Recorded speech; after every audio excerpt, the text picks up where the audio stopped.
Hello, and thank you for tuning in to Answers from the Lab, where we share Mayo Clinic knowledge and advancements on the state of testing and science from laboratory leaders and the people who are making it happen behind the scenes. I'm Dr. Bobbi Pritt, Interim Chair of the Department of Laboratory Medicine and Pathology at Mayo Clinic in Rochester, Minnesota. With me today is Dr. Bill Morice, the President and CEO of Mayo Clinic Laboratories. This is our weekly discussion with Dr. Morice, in which we learn about updates in the field of laboratory medicine and pathology. Hi, Bill. How are you today? I'm doing great. How are you? Wonderful. It's a great week, nice and sunny here and not too hot. Yeah, same. And it's although I'm not in Rochester right now, it's also pleasant where I am too, so it's just nice.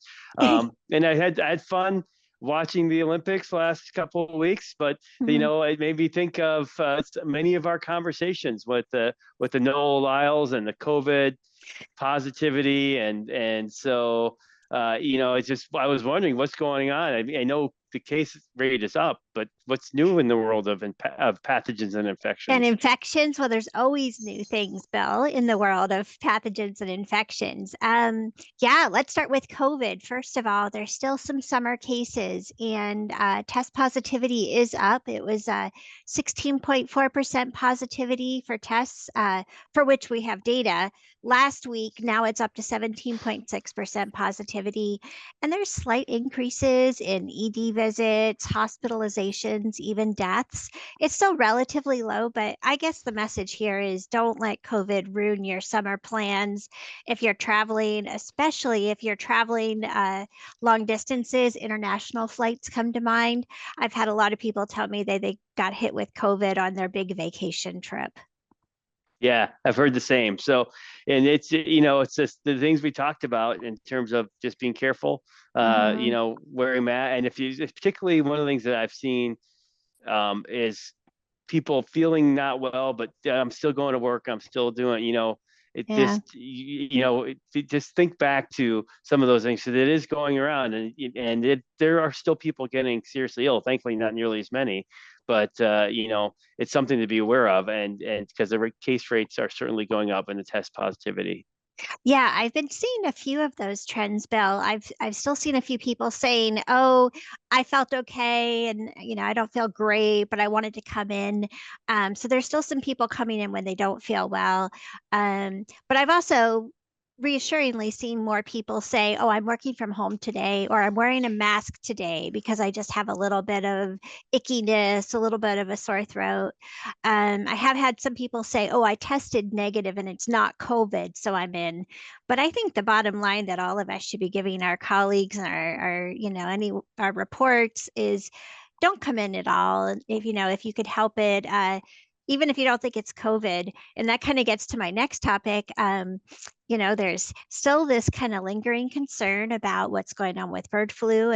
But even if it's not bird flu or anything crazy like that, no one really wants a cold in the middle of summer. So if you could work hybrid, that's great. If not, wearing a mask is always a wise step. That's right. Yeah. And you bring up the H5N1 bird flu, and it continues to be a topic of concern. And it actually continues to bring up the whole public-private partnership, and that we haven't reauthorized the Pandemic and All Hazards Preparedness Act. And, so it's interesting with the rising COVID, you see kind of the other thing coming back up in media circles and other places is, are we really prepared for this, for testing, for if we have another outbreak? And I think the answer is, well, I don't know that. I mean, I think we're probably a little better than we were pre-COVID, but I don't think we have a great system in place. It's something that we have to continue to advocate for. I agree. I don't think we're quite there yet. Definitely CDC, FDA, they're talking to laboratories, they're trying to figure out how we would respond.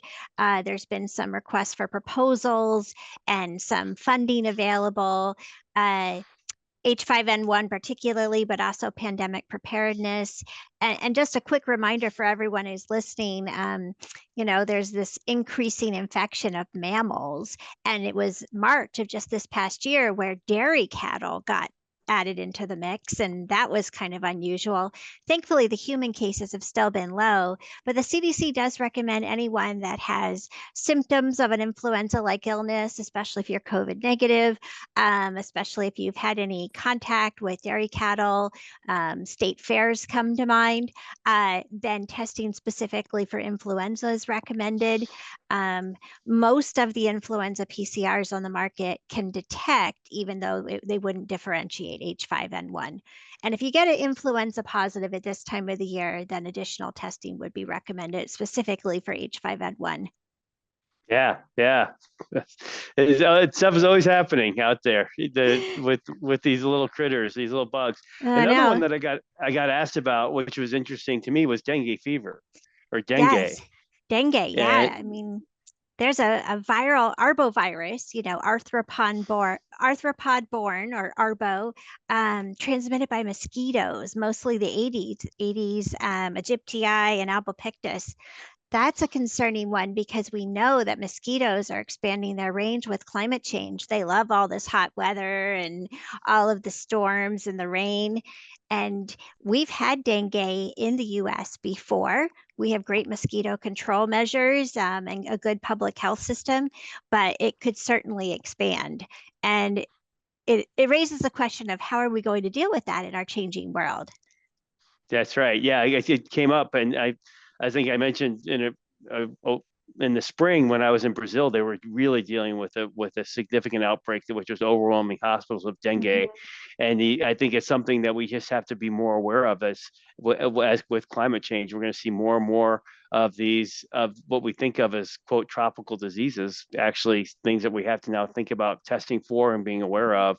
And a lot of times it's important from the lab perspective because the clinicians might not be thinking about it, right? If it's not something that's typically they would expect coming into their care setting. So, there's certainly a lot to keep us busy. There's no doubt about that.